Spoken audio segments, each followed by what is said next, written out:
रिया नाम की एक महिला जिसकी उम्र लगभग 40 साल के करीब थी, ये अपने घर पर एक ऐसे व्यक्ति को बुलाया करती थी जिसकी उम्र लगभग 50 साल से ज्यादा थी। वह व्यक्ति इसके पास आता था और इसके साथ संबंध बनाया करता था। जब यह व्यक्ति इसके घर पर आता था तो सबसे पहले शक्तिवर्धक गोलियां खाया करता था और तभी इसके कमरे में जाता था। जब ये दोनों गलत काम करते थे तो इनकी आवाजें रूम से बाहर जाया करती थी। अच्छा, रिया की एक 19 साल की बेटी भी थी। जब वह इन दोनों की आवाजें सुनती थी तो अपनी माँ के रूम के पास आकर एक खिड़की में से इन दोनों को लगातार देखा करती थी। लगभग 6 महीने तक इन दोनों का यह खेल चलता है, लेकिन 6 महीने के बाद ही इस बूढ़े व्यक्ति के साथ कुछ ऐसा हो जाता है जिसकी किसी ने कल्पना भी नहीं की थी।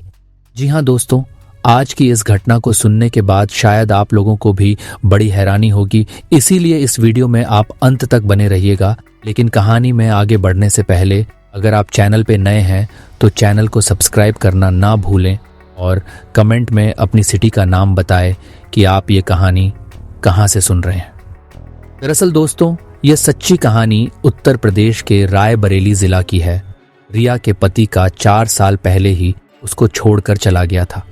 रिया की एक 19 साल की बेटी भी थी। अच्छा, रिया पास के ही एक स्कूल में पढ़ाने के लिए जाया करती थी और उसी से अपने परिवार का पालन पोषण किया करती थी। रिया की बेटी जिसकी उम्र 19 साल थी, वह भी स्कूल में पढ़ने के लिए जाया करती थी और अभी 12 क्लास में पढ़ाई लिखाई कर रही थी। वह पढ़ने में इतनी तेज थी कि हर काम बड़ी आसानी और सरलता के साथ कर लिया करती थी। उसका पढ़ने में काफी ज्यादा अच्छे से मन लगता था, इसीलिए वह पढ़ लिख कर एक डॉक्टर या फिर अधिकारी बनना चाहती थी। दोस्तों, रिया जब रात के समय में अकेली होती थी तो उसे अकेलापन महसूस होता था और उसके दिमाग में कई तरह के ख्याल आया करते थे। गंदे ख्याल भी आया करते थे। इसीलिए उसने मन बना लिया था कि वह अपना किसी न किसी को साथी जरूर बनाएगी। और लगभग कुछ दिन गुजर जाने के बाद उसने पड़ोस की ही एक ऐसे व्यक्ति को अपने प्रेम जाल में फंसा लेती है जिसका नाम मेदुलाल होता है। इसकी उम्र लगभग 50 साल से ज्यादा थी। मेदुलाल इसके प्रेम जाल में फंस जाता है और इससे कई घंटे लगातार फोन पर बात किया करता था। जब रिया की बेटी रात के समय में सो जाती थी तो रिया इसे अपने घर पर बुलाया करती थी और इसके साथ गलत काम किया करती थी। जब मेदुलाल इसके घर पर आता था तो सबसे पहले वह शक्तिवर्धक गोलियां खा लिया करता था और उसके बाद ही इसके कमरे में जाता था। जब ये दोनों गलत काम करते थे तो इनकी जो आवाजें हैं वह रूम से बाहर निकलती थी। दोस्तों, अब इस तरीके से रिया को एक साथी मिल चुका था जो उसकी ख्वाहिश को पूरा कर सकता था, उसकी इच्छा को पूरी कर सकता था। अब रिया काफी खुश रहने लगी थी। उसके चेहरे पर भी काफी निखार आने लगा था। एक दिन रिया मेदुलाल के साथ रात के समय में संबंध बना रही थी। इन दोनों की आवाजें उनके रूम से बाहर जा रही थी। अच्छा, रिया की बेटी दूसरे रूम में सो रही थी। जब इनकी आवाजें वह सुनती है तो उठ जाती है और यह सोचने लगती है कि आखिर इस तरह की आवाजें कहां से आ रही हैं। फिर वह अपने कमरे से निकलती है और अपनी माँ के कमरे की तरफ जाने लगती है और जब अपनी माँ के कमरे की खिड़की खोलकर देखती है तो ये दोनों संबंध बना रहे थे, गलत काम कर रहे थे। वह जब इन दोनों को देखती है तो देखते ही दंग रह जाती है। उसके होश उड़ जाते हैं और उल्टे पैरों ही वह अपने कमरे में आकर लेट जाती है। अब इनका यह रोज का काम हो चुका था। इस तरीके से लगभग 2 महीने का समय गुजर जाता है। 2 महीने के बाद मेदुलाल अब रिया के घर पर दिन में भी आने लगा था और उसके साथ दिन में ही गलत काम किया करता था। अब इन चीजों का प्रभाव रिया की बेटी के ऊपर भी पड़ने लगा था। वह जब मेदुलाल को देखती थी तो उसको देखकर मुस्कुरा दिया करती थी। मेदुलाल भी इसको देखकर मुस्कुरा दिया करता था। वह अक्सर रिया की बेटी के लिए कुछ न कुछ खाने पीने की चीजें लाकर दिया करता था। एक दिन रिया घर पर नहीं होती है। मेदुलाल इसके घर पर आ जाता है और उसकी बेटी को देखकर वह खुश हो जाता है और इसके पास आकर बैठ जाता है। इसके साथ अश्लील हरकतें करने लगता है और इससे मीठी मीठी बातें भी करने लगता है। धीरे धीरे समय गुजर रहा था। एक दिन रिया जो है मेदुलाल को ये सब करते हुए देख लेती है। उसे गुस्सा आ जाता है और बहुत बुरा भी लगता है।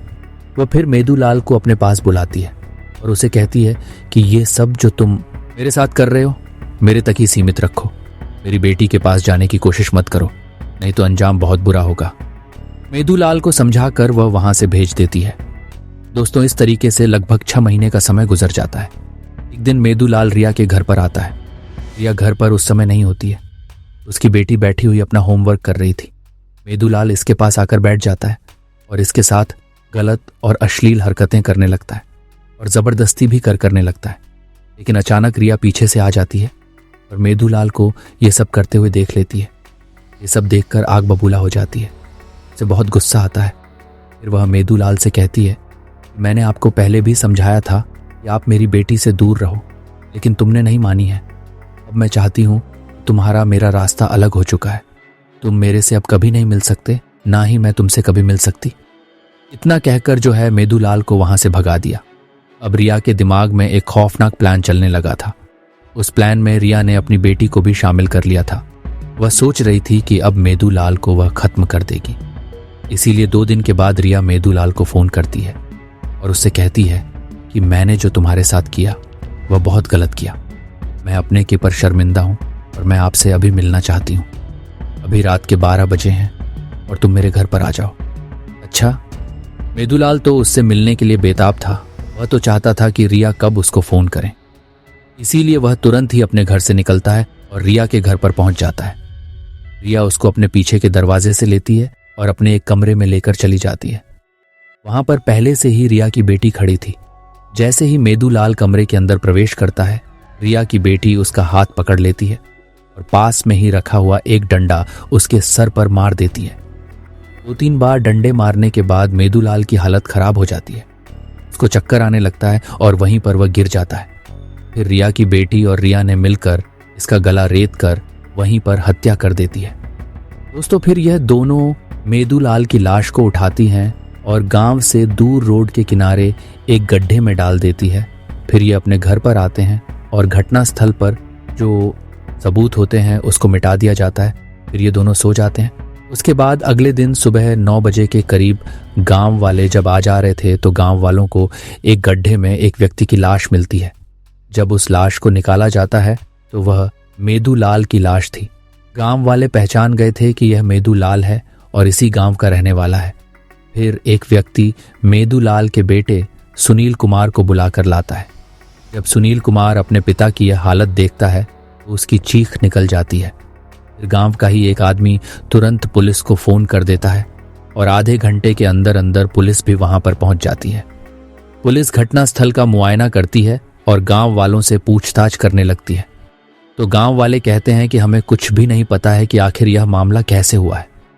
फिर पुलिस सुनील कुमार यानी कि मेदूलाल के बेटे से भी पूछताछ करती है। वह भी कुछ नहीं बताता है। वह सिर्फ इतना बताता है कि रात के 10 बजे तक तो हमारे पिता हमारे साथ थे, लेकिन बाद में ये घर से बाहर कैसे गए हैं, किसने इनको मारा है, किसने इनकी हत्या की है, हमें कुछ भी नहीं पता है। दोस्तों, पुलिस अब सभी लोगों से पूछताछ कर रही थी। पुलिस को कोई सबूत नहीं मिला था, इसलिए बॉडी का पंचनामा बनाती है और उसे पोस्टमार्टम के लिए भेज दिया जाता है। शाम के समय लगभग 4 बजे के करीब एक व्यक्ति थाने पहुंचता है और वहां के दरोगा से कहता है, दरोगा साहब, आज मैं आपको एक ऐसी जानकारी देने वाला हूं जो शायद इस केस को सॉल्व करने में आपकी मदद हो जाए। फिर दरोगा साहब उससे पूछते हैं कि भाई ऐसी कौन सी बात है, आप हमें तुरंत बताइए। फिर वह व्यक्ति कहता है कि जो मेदूलाल है जिसकी हत्या हुई है, इसके एक पास की ही औरत है, यानी जिसका नाम रिया है, उससे नाजायज संबंध है। वह इसके पास अक्सर जाता था और कई कई घंटे उसके घर में रुका करता था। जब पुलिस इस व्यक्ति की यह बातें सुनती है, सुनते ही दंग रह जाती है और तुरंत ही एक टीम गठित करती है और उस टीम के साथ रिया के घर पर पहुंच जाती है। वहां पर जाकर रिया से पूछताछ करने लगती है। फिर रिया कहती है कि हाँ, मेदूलाल से मेरे नाजायज संबंध थे। मैं उसको अपने घर पर बुलाती थी और उसके साथ गलत काम किया करती थी, लेकिन ऐसा नहीं है कि मैंने ही मेदूलाल को मार दिया है। मैंने उसकी हत्या नहीं की है। मुझे इसके बारे में कुछ नहीं पता है। फिर पुलिस रिया का बयान लेकर पुलिस स्टेशन पहुंच जाती है। दोस्तों, पुलिस को रिया के ऊपर अभी भी शक था, इसीलिए पुलिस ने रिया का फोन नंबर लिया और उसकी कॉल डिटेल निकलवाई। जब कॉल डिटेल निकलवाई तो उसमें एक बहुत ही चौंकाने वाला खुलासा हुआ कि रिया मेदूलाल से कई कई घंटे बात किया करती थी और जब यह घटना हुई थी उस समय मेदूलाल की जो लास्ट लोकेशन थी वह रिया के घर की ही बताई गई थी। फिर तुरंत पुलिस जो है रिया के घर पर पहुंचती है, उसको और उसकी बेटी को गिरफ्तार कर लिया जाता है फिर इनको थाने लेकर आया जाता है, फिर इनसे पूछताछ की जाती है। तो रिया फिर से वही कहानी बताती है, लेकिन एक लेडी कांस्टेबल आती है डंडा लेकर, और फिर जब डंडे का इस्तेमाल दोनों के ऊपर किया जाता है तो ये टूट जाते हैं और अपना जुर्म कबूल कर लेते हैं। फिर रिया पुलिस को बताती है, 4 साल पहले मेरे पति हमें छोड़कर कहीं चले गए थे। मैंने अपने आप को संभालने की बहुत कोशिश की थी, लेकिन मुझे अकेलापन महसूस होता था। मेरे दिमाग में तरह तरह के ख्याल आया करते थे। इसीलिए मैंने पड़ोस ही इस व्यक्ति मेंदूलाल को अपने प्रेम जाल में फंसाया और इसके साथ अक्सर संबंध बनाया करती थी। रात के समय में यह मेरे पास आता था, लेकिन कुछ महीने के बाद यह दिन में भी मेरे पास आता था और मेरे साथ गलत काम किया करता था। लेकिन इसकी नज़र मेरी बेटी के ऊपर पड़ चुकी थी। मैं नहीं चाहती थी कि जो ये मेरे साथ कर रहा है वो मेरी बेटी के साथ भी करे। मेरी बेटी के दिमाग पर गलत असर पड़ रहा था। मैंने इसको कई बार समझाने की कोशिश की थी, जो मेरे साथ कर रहा है मेरे तक ही सीमित रखो, मेरी बेटी के पास जाने की कोशिश ना करो। लेकिन मेरे लगातार समझने के बाद भी यह नहीं माना और इसने मेरी बेटी के साथ लगातार छेड़छाड़ शुरू रखी। फिर मुझे गुस्सा आ गया और इस वजह से मैंने यह गलत कदम उठाया और मैंने मेदूलाल की हत्या कर दी। जब पुलिस ये कहानी सुनती है और उसकी बेटी भी जब यह कहानी सुनती है तो उनके पैरों तले जमीन खिसक जाती है। पुलिस ने इन दोनों के ऊपर संगीन धाराओं में मुकदमा दर्ज करके इनको कोर्ट में पेश किया और कोर्ट से इनको जेल भेज दिया जाता है। तो दोस्तों, ये थी आज की कहानी। उम्मीद है ये आपको पसंद आई हो और चैनल को सब्सक्राइब करना ना भूलें और वीडियो को लाइक और शेयर करें। मिलता हूं आपसे नई कहानी के साथ। तब तक के लिए बाय बाय।